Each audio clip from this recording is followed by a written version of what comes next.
Welcome to the France 24 Observers.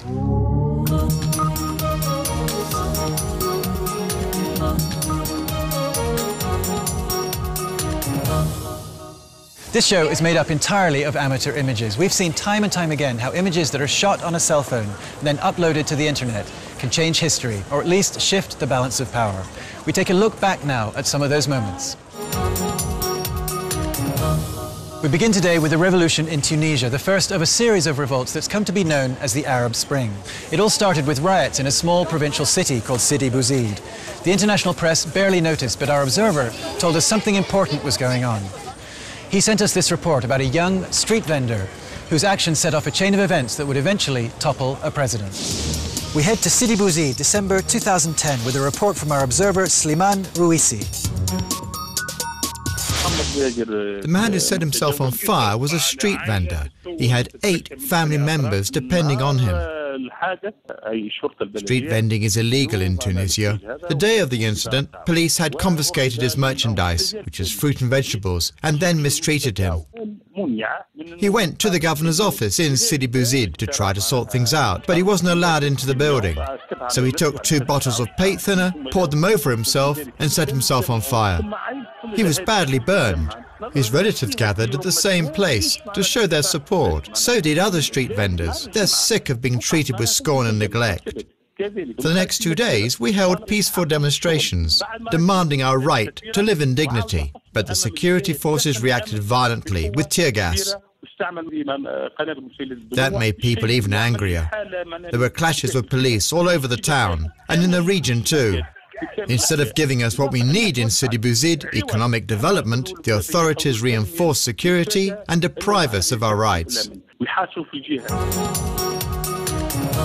Now to the Democratic Republic of Congo. The country is gearing up for only its second national election since it ended years of war in 2003.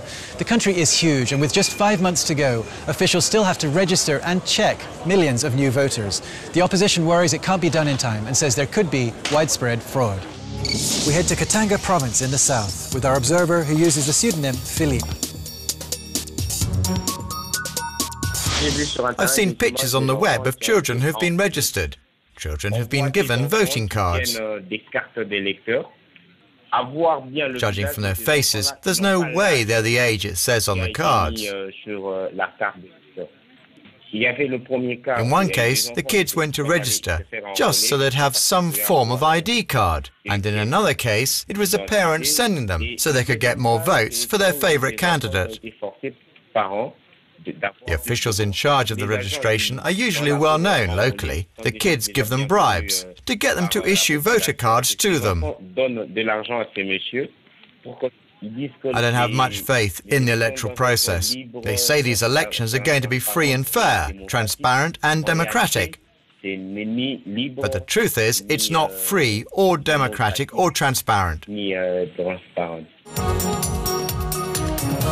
We end today with a little bit of rope jumping. It's a new extreme sport that is taking off for some reason in Russia. We head to Nizhny Novgorod with our observer Timofey Zuyev. The idea behind rope jumping is that you take a regular climbing rope, then you jump from a high place, like a building.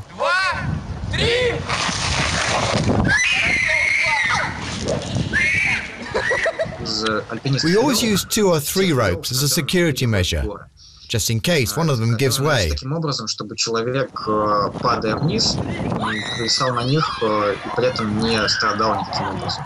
The ropes aren't elastic, but they absorb some of the shock. We only use top quality equipment and get help from professionals. If you follow the safety rules, it's no more dangerous than any other hobby. The sport was invented by an American climber. He tried it as a way to get over his fear of heights. He found he liked it, and it started a trend. It's true, when you jump, there's nothing like it. That's it for this week. As always, you can find more reports from our observers on our website. See you next time.